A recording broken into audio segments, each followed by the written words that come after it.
ਧੰਨ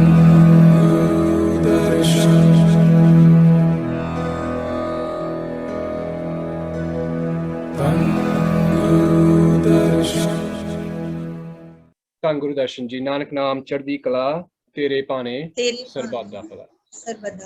Sadh Sangat ji, welcome to Guru Darshan Blessings, official YouTube channel for Sachkhand Nanak Dham UK. ਤੇ ਸਾਧ ਸੰਗਤ ਜੀ, ਅੱਜ ਸਾਡੇ ਨਾਲ ਦਾਸ ਸ਼ਾਲੂ ਜੀ ਕਨੈਕਟ ਹੋਏ ਨੇ ਦਿੱਲੀ ਤੋਂ।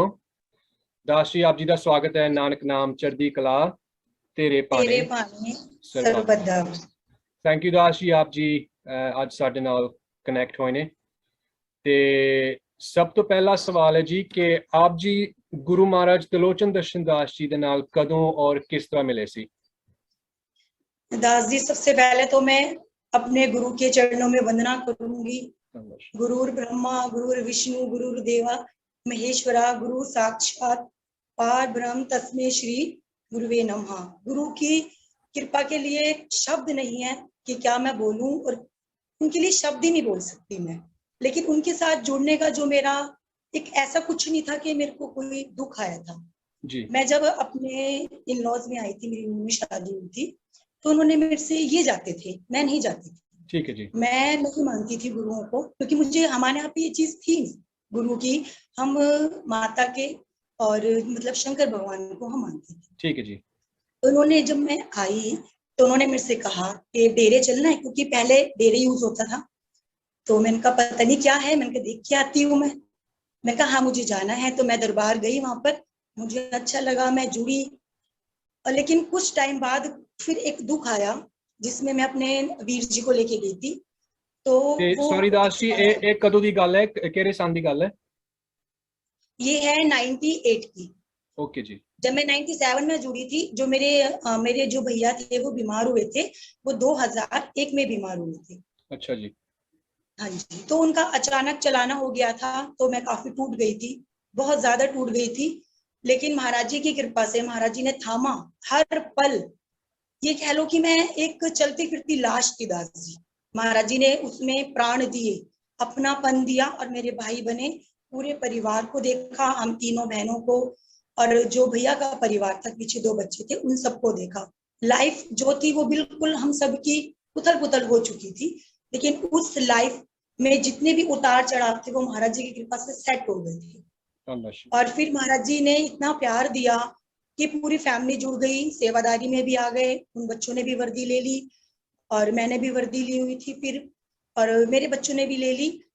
ऐसे ऐसे चलता रहा, प्यार बढ़ता रहा गुरु के प्रति। गुरु की लीलाएं तो इतनी है कि हर एक कदम पे महाराज जी ने मेरा ऐसा साथ दिया है, एक बाप बन के, एक पिता, एक माँ, एक भाई बहन, जो अपने सगे नहीं कर सकते, वो मेरे लिए मेरे गुरु महाराज जी ने किया है। उनका व्याख्यान मैं नहीं कर सकती। फिर जब ये लाइफ चल रही थी तो महाराज जी हमारे घर आए हुए थे, तो महाराज जी ने मुझे एक वचन दिया।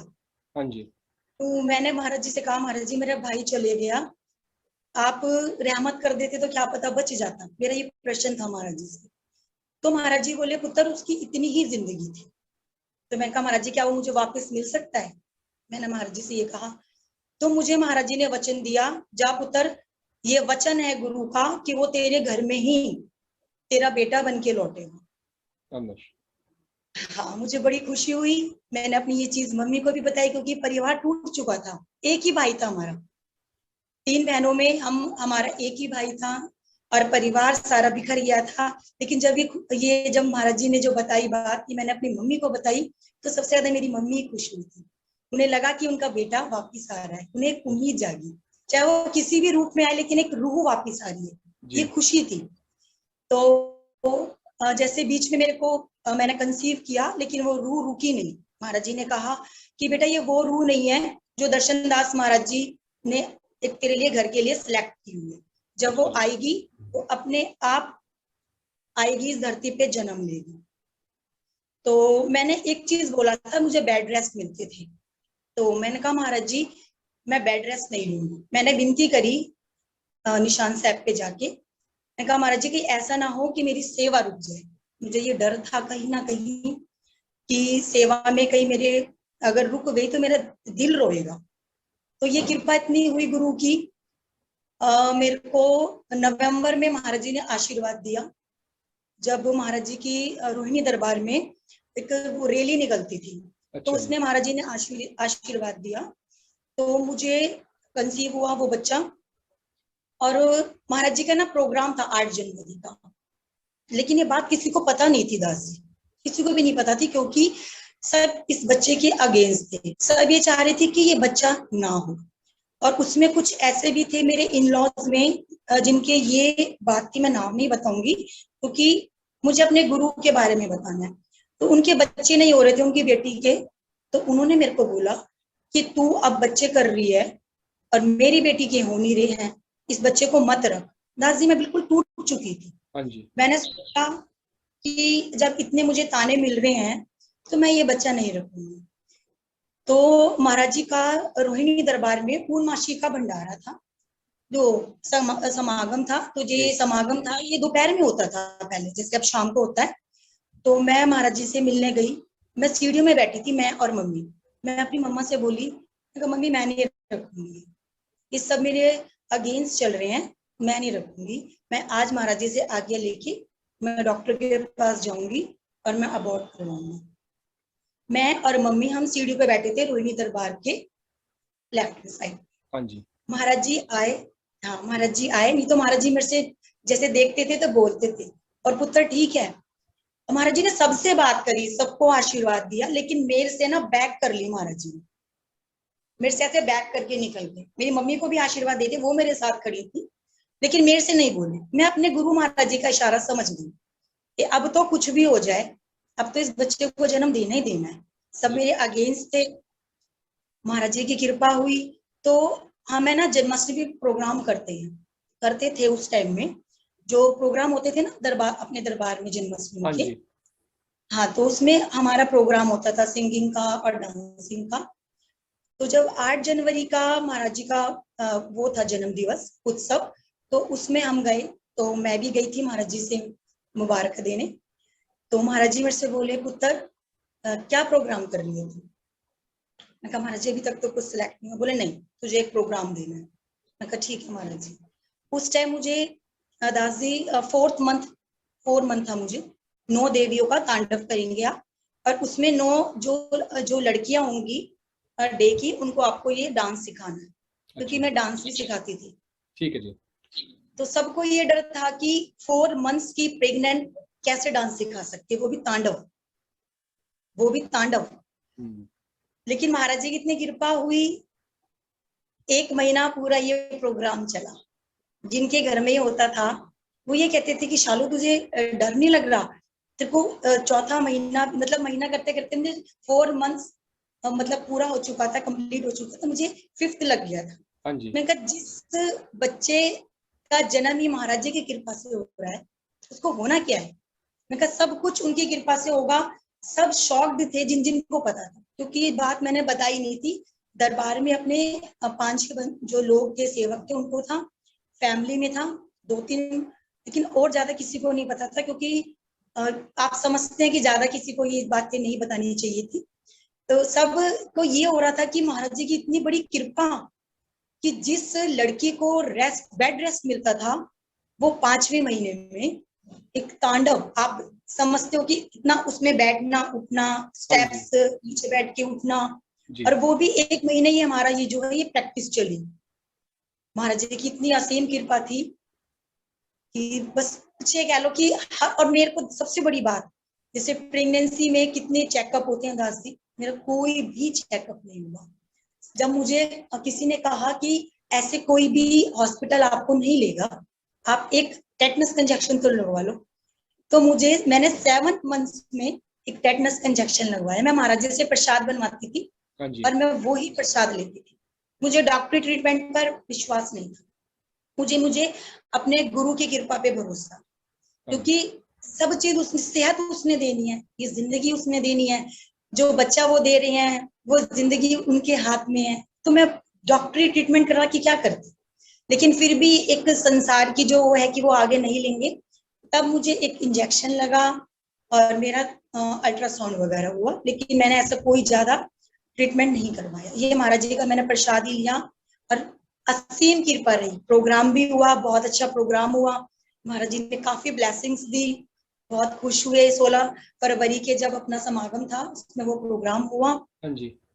फिर वो दिन आया नजदीक, तो महाराज जी से मैं मिलने चली गई। महाराज जी आए हुए थे मोहिनी दरबार में, तो सब ऑफिस में बैठे थे, तो जो लास्ट में सेवादार थे तो वो महाराज जी से मिलने जा रहे थे, मैं भी चली गई। तो महाराज जी ने पूछा, आगे पुत्र ठीक है? मैंने कहा हाँ जी महाराज जी मैं ठीक। बोले और सेवा? मैं कहा जी महाराज जी चल रही है। तो महाराज जी ने मेरे से पूछा कि पुत्र जी डिलीवरी टाइम कब है आप? मैंने कहा महाराज जी आज का। उस टाइम थी 9 जुलाई या 8 जुलाई 2010। तो मैंने कहा महाराज जी आज की है मेरी डिलीवरी डेट। बोले तेरी डिलीवरी डेट आज की है और तू यहाँ खड़ी है? कहा महाराज जी सब कुछ आपके इस पे होना है, आपने जब चाहना है। वो तो डॉक्टरी डेट दी हुई है ना, मेरे गुरु ने जब डेट देनी है वो तो बच्चा तब आएगा ना, मैं फिर क्यों घबराऊं, मुझे क्यों घबराना है? हंसने लग गया महाराज जी बहुत तेज थे। बोले वाह मेरे शेर पुत्र। महाराज जी ऐसे बोले। फिर जब मेरा टाइम आया, ये 23 जुलाई को हुआ मेरा बेटा जी। तो 23 जुलाई को मुझे अचानक ही जो लेबर पेन हुए, और लेबर पेन में ही दास जी विश्वास नहीं होता, कोई देखे तो मैं अपने बच्चों का खाना भी बना के गई शाम तक का पीछे से कोई है नहीं देख रेख करने वाला। तो मैंने उसी दर्दों में, वो दर्द एक लेडीज समझ सकती है कि कितने जबरदस्त होते, लेकिन परमात्मा की, गुरु महाराज जी की इतनी कृपा कि सब काम महाराज जी ने मेरे से करवा लिया। और मैं 1.5-2 किलोमीटर, क्योंकि तब ऐसे कैब नहीं होती थी तो ऑटो मिलते थे, मेरे हस्बैंड थे नहीं, वो अपने ऑफिस गए हुए थे। मैंने अपनी सिस्टर इन लॉ को, जिठानी को बुलाया, मैं कहा दीदी आप चलो मेरे साथ। बोले तू यहाँ से वहां तक पैदल जाएगी? मैं कहा आप टेंशन मत लो, मेरे साथ महाराज जी हैं। तो बोले मेरे को डर लग रहा है। मैं कहा आप मत डरो, गुरु महाराज जी मेरे साथ है। वो लेके जाए, मैं उनका हाथ ऐसे, जब मेरे को दर्द हो तो मैं उनको ऐसे हाथ कर लूं, बोले शालू दीदी आप टेंशन मत लो। हम 11 बजे बाहर पहुंचे और 11:30 बजे मेरी हॉस्पिटल में एंट्री हुई, उन्होंने मुझे एडमिट किया। और 12 बजे ये बच्चा महाराज जी की कृपा से हुआ।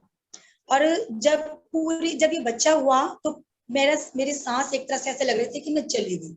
मैं कहा महाराज जी सांस नहीं आ रहा मुझे। एकदम ऐसे कृपा हुई कि सांस मेरे को थोड़े से आने लगे। एक बार डॉक्टर टीम भी घबरा गई थी कि मेरी जो सांस थी वो कम हो गई, लेकिन मैंने फिर गुरु को याद किया। मैंने कहा महाराज जी मेरे को प्रॉब्लम हो रही है, फिर एकदम मैं नॉर्मल हो गई।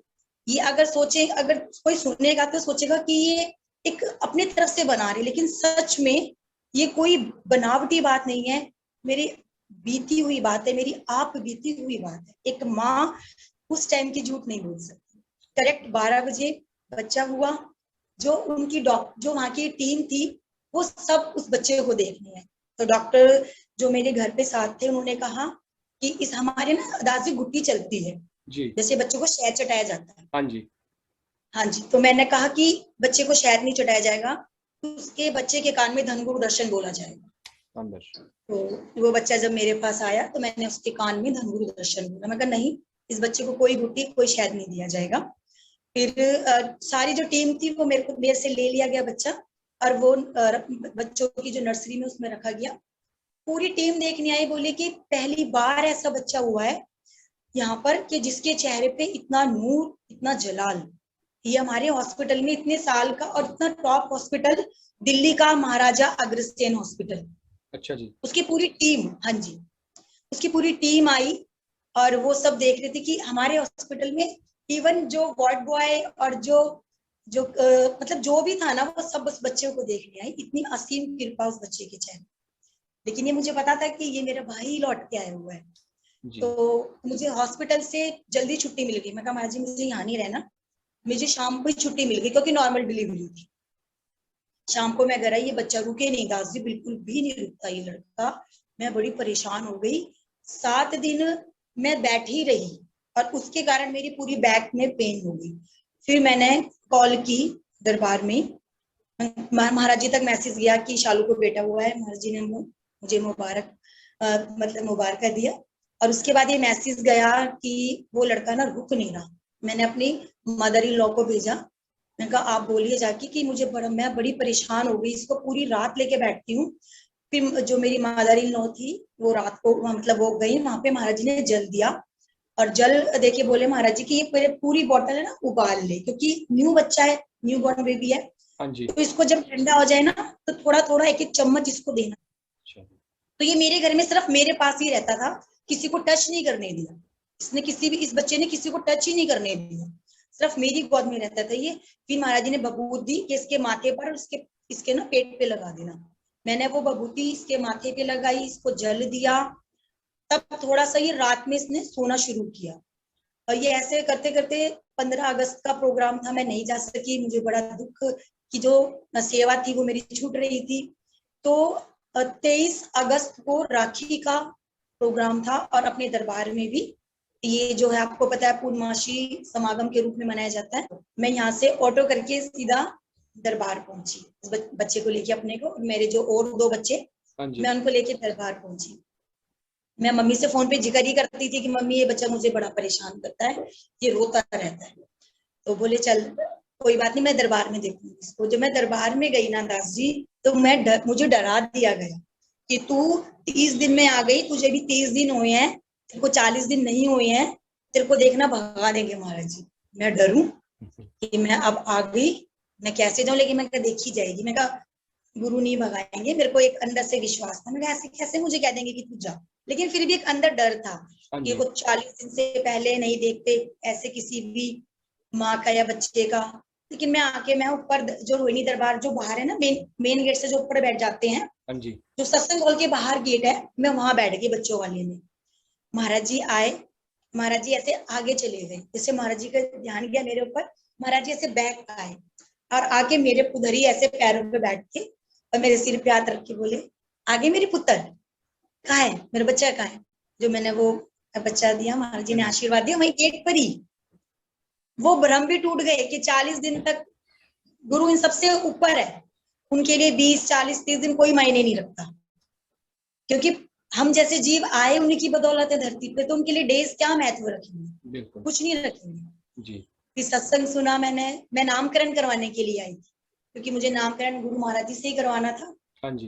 फिर सत्संग जब समाप्ति हुई सत्संग की, तो मैं लेके गई उस बच्चे को, मेरे महाराज जी ने गोदी में लिया और महाराज जी ने ऐसे करके बोला कि शालू की तरह बनना है तुझे एक सेवादार। महाराज जी ने ऐसे बोला, मैं कहा महाराज जी इसका नामकरण कर दो। बोले तेरे घर में एक स्पेशल रूह दी है, एक स्पेशल बच्चा दिया है, तू टेंशन मत ले, जो भी तेरे दुख दर्द है ना वो सब, क्योंकि टेंशन्स में मैं शुरू से बहुत रही हूँ एक दुख के दायरे में, लेकिन इस दुख के दायरे में मेरे महाराज जी ने ऐसी बाह पकड़ के रखी है कि मुझे टूटने ही नहीं दिया। आप देखिए जिस औरत के पापा नहीं, भाई नहीं, और कुछ सालों में मेरी मम्मी भी चली जाती, तो वो औरत कितनी अकेली महसूस करती हो, कितने दुख की वो घड़ी थी। लेकिन उस दुख की घड़ी में महाराज जी ने मेरा बहुत, शब्द नहीं है कितना साथ दिया मेरा गुरु महाराज जी ने मेरा। फिर मेरे को ये लग रहा था कि इस बच्चे का नाम, क्योंकि सावन में हुआ था कि महाराज जी इसका नाम है ना कृष्ण से, मतलब कृष्ण भगवान से उसमें कुछ रखेंगे। लेकिन जब महाराज जी ने देखा, थोड़ी देर आंख बंद करी और इसका नामकरण करके नाम दिया इसको दास महादेव। हाँ जी, इसका नाम रखा दास महादेव। बोले आज से इसका नाम महादेव। थोड़ा सा मुझे भी लगा कि महादेव, फिर एक खुशी भी हुई, ये कितना यूनिक नाम दिया है महाराज जी ने, महादेव। इस बच्चे की परवरिश कैसे हुई पता ही नहीं लगा, सेवादारों के साथ ये रहा है। जैसे भी हम जाते अमावस जो भी हमारे समागम होता, उसमें ये बच्चा मेरे पास कम और सेवादारों के पास ज्यादा रहा है। अच्छा। तो जब भी महाराज जी देखते तो कहते मेरा भांजा बड़ा हो गया, मेरा पुत्र बड़ा हो गया। तो इतनी कृपा रही इस बच्चे के ऊपर महाराज जी, किस मतलब कोई देखता है तो भरोसा नहीं कर पाता कि ये वही बच्चा है, कि इसका जन्म इतनी ऐसे सिचुएशन में हुआ था कि जिसको कोई रखना नहीं चाह रहा था। अब इस बच्चे को सभी वो प्यार कर रही हैं, सब इससे प्यार करते थे। महाराज जी की ऐसी कृपाएं है ना दास जी, जो अब मुझे ये समझ में नहीं आ रहा कि मतलब कहाँ से मैं शुरू करूं और कहाँ से, क्योंकि अगर मैं एक बार शुरू करने बैठ गई ना तो इतना टाइमिंग हो जाएगा कि मुझे खुद नहीं पता लगेगा दास जी। जब इस बच्चे के, हाँ, जब इस बच्चे का जब था ना मेरा टाइम पीरियड प्रेगनेंसी का, तो मुझे महाराज जी ने बिल्कुल भी बैठने नहीं दिया। मुझे महाराज जी ने हमेशा कीर्तन में, सेवादारी में, इसी रंग में महाराज जी ने मुझे रंग के रखा, क्योंकि बंदे की औकात नहीं होती वो सेवा कर सके या दरबार में जा सके।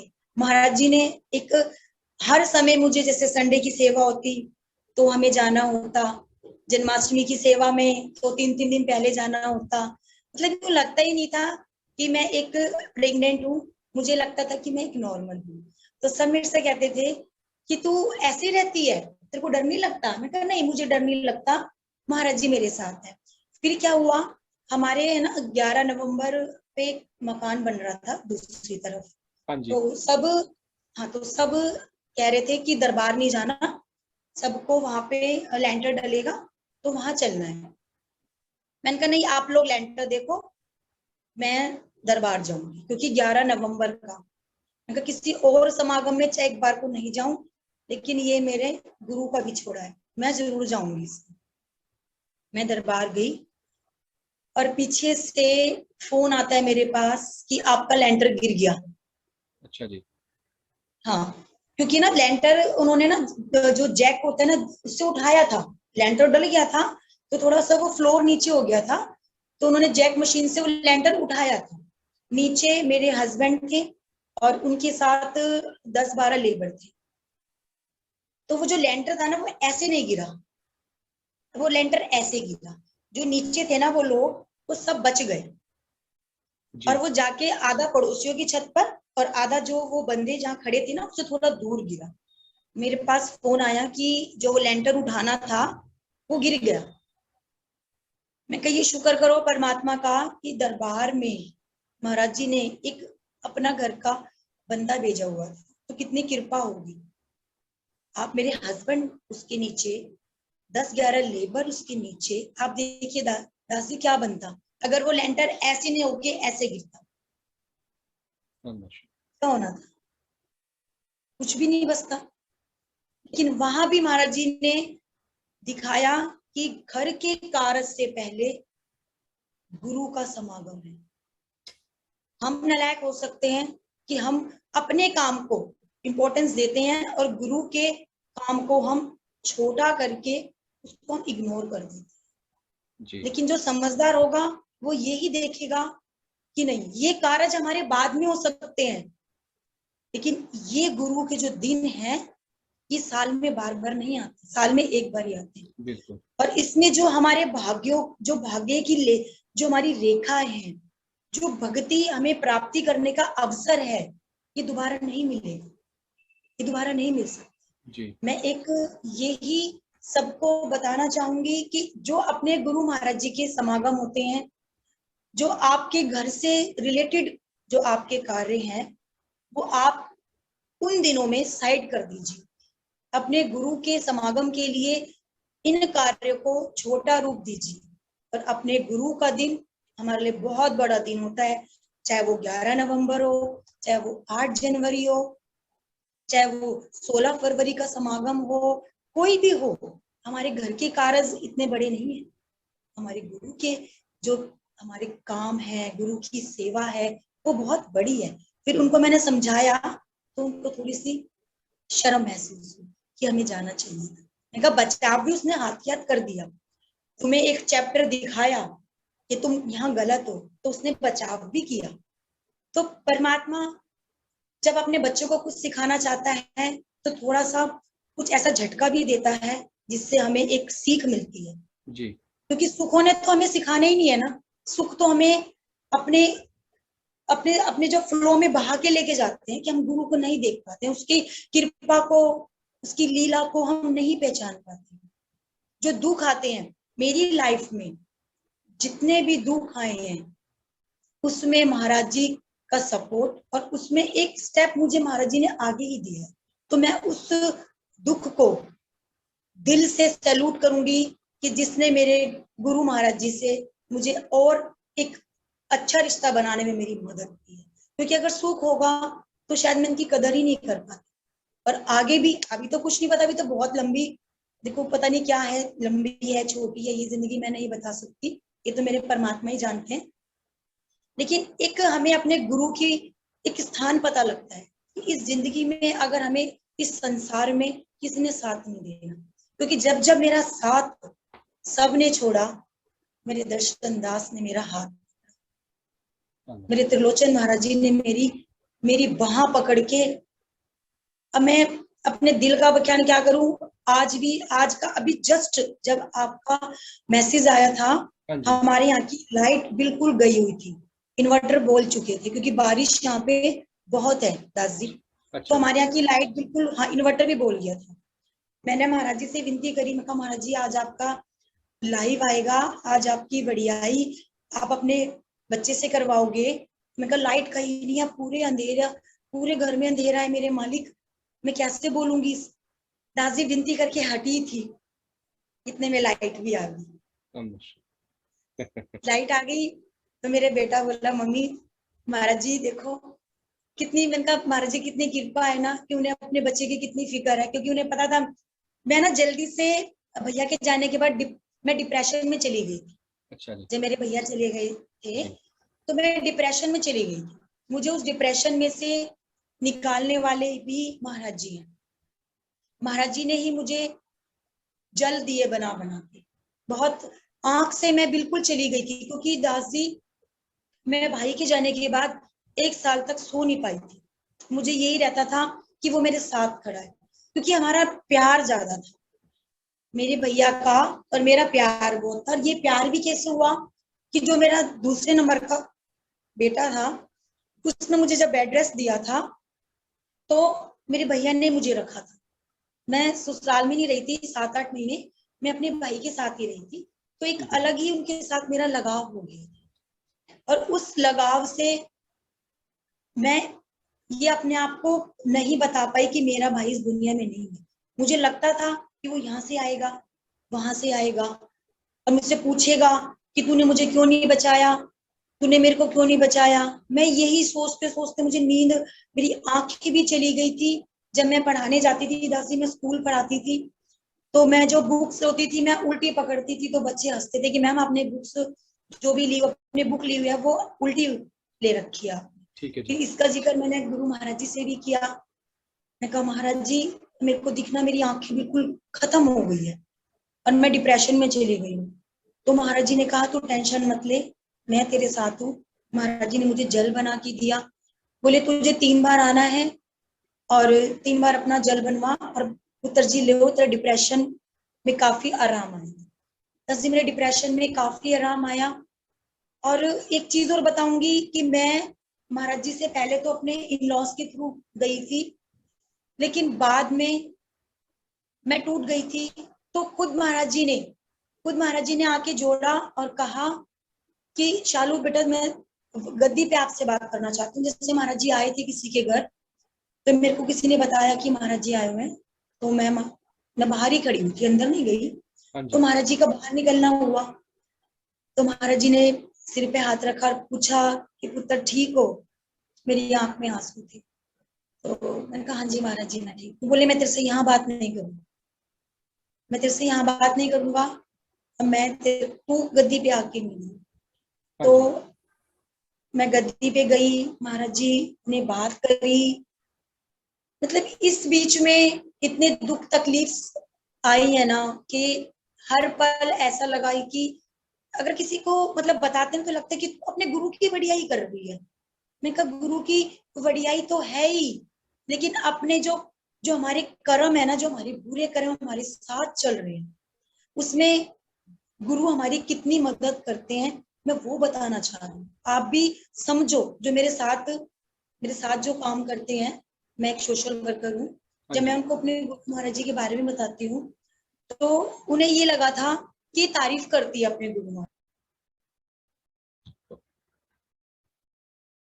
और मैंने कहा ये मैंने कहा आप एक काम करो, महाराज जी हमारे घर आए दास जी एक बार, तो मैंने उनको ही बुलाया। मैंने कहा दीदी हमारे घर है ना, हमारे गुरु महाराज जी आए हुए हैं, तो आप आना चाहोगे? तो बोली हाँ मैं आती हूँ। तो महाराज जी आए हुए थे, वो मेरी सारा फ्रेंड सर्कल भी आया। हाँ जी। उनकी भी भेंट हुई महाराज जी की। तो महाराज जी ने पूछा, उनके हस्बैंड नहीं है, उनके हस्बैंड एक्सपायर हो गए। अच्छा जी। तो महाराज जी ने पूछा, पुत्र जी आपको क्या चाहिए, उन्हीं से पूछा। तो उन्होंने कहा, महाराज जी मेरे को 2 चीज चाहिए। बोले क्या चाहिए? बोले एक तो मेरा घर बन जाए। उनका घर थोड़ा सा टूटा फूटा था, मतलब पुराना हिसाब से नहीं। जी। बोले एक मेरा परिवार मेरे से नाराज है, वो मेरा परिवार जो है, जैसे भाई इन लॉज में जेठ जिठानियां होते हैं, वो हम एक हो जाए। बोले मुझे यही चाहिए गुरु महाराज जी। तो महाराज जी ने कहा कि हो जाएगा आपका काम, आपका काम हो जाएगा। तो ये चीज उनको तब बिलीव हुई जब 5 साल के अंदर उनके जितने भी रूठे हुए रिश्तेदार थे वो मन गए, और उनका घर भी बन गया। आज उनके घर में महाराज जी की कृपा से इतनी प्रोग्रेस है कि आज उन्होंने दोबारा उसमें पीओपी पत्थर टाइल्स वगैरह लगा के दोबारा सेट करा। और इस काम के लिए जो उनका भाई साथ नहीं दे रहा था, उनके भाई ने उनका साथ दिया, उनका साथ दिया। फिर मैं बोली, दीदी आपने जो मांगा गुरु महाराज जी ने दिया वो आपको। तो ज्यादा तो वो कुछ बोले नहीं, लेकिन एक हल्की सी उनके स्माइल थी कि हाँ गुरु महाराज जी ने दिया। मैं अपने मन में ये पंक्ति उच्चारी, जो मांगे ठाकुर अपने से सोई सोई देवी। जो अपने गुरु महाराज जी से हम मांगते हैं, वो बस हमारी एक भरोसा और विश्वास और मांगने की जो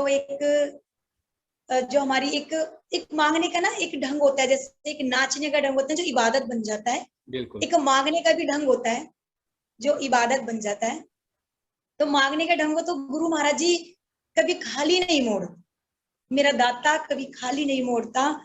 ये उसकी, ये हम नहीं बता सकते कि वो क्या देता है हमें, पर हम कम बुद्धि दुर्बुद्धि लोगों को पता भी नहीं होता कि वो हमारी झोली में कितनी सौगातें देता है, कितनी रहमतें बख्शता है। बिल्कुल। ये एक एक तब पता लगती है जब सामने वो दुखों का पहाड़ हल्का हो जाता है, जब हम सामने वाले को देखते हैं कि इस दुख से तो वो भी निकला है, वो अब तक नहीं उभरा और हमें महाराज जी ने उस दुख से निकाल दिया।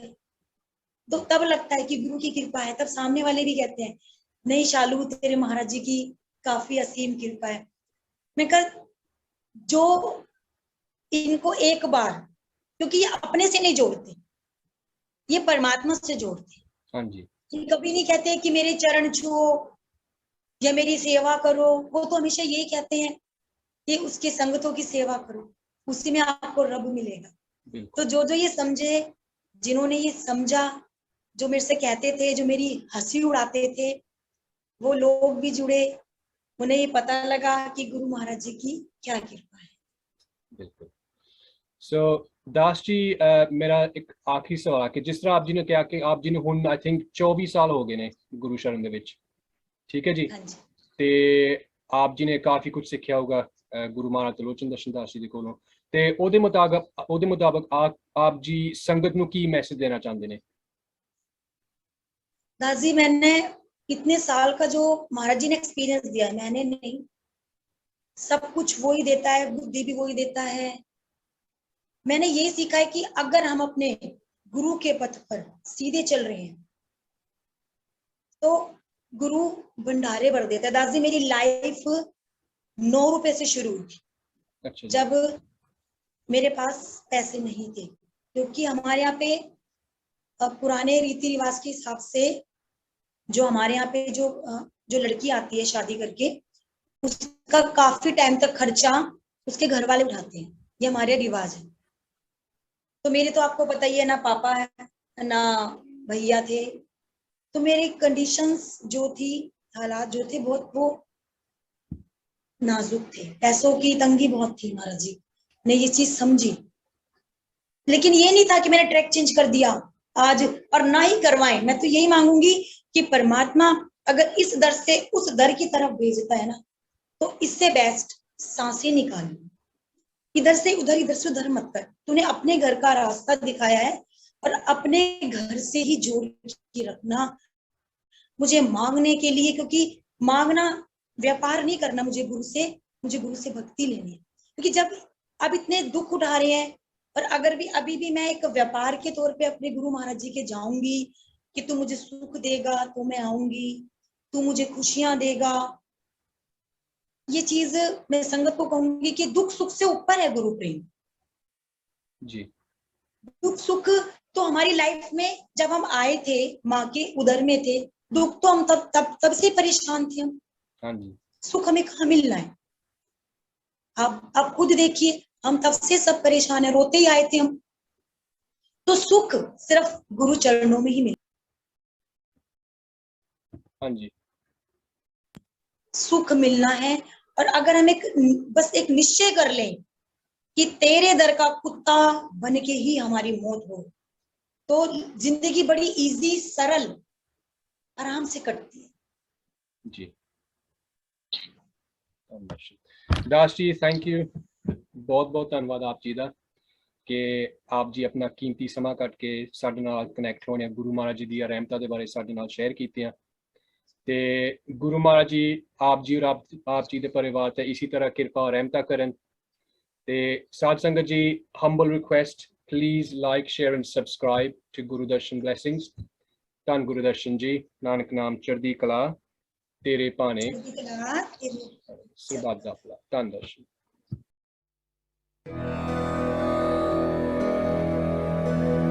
धन गुरु दर्शन।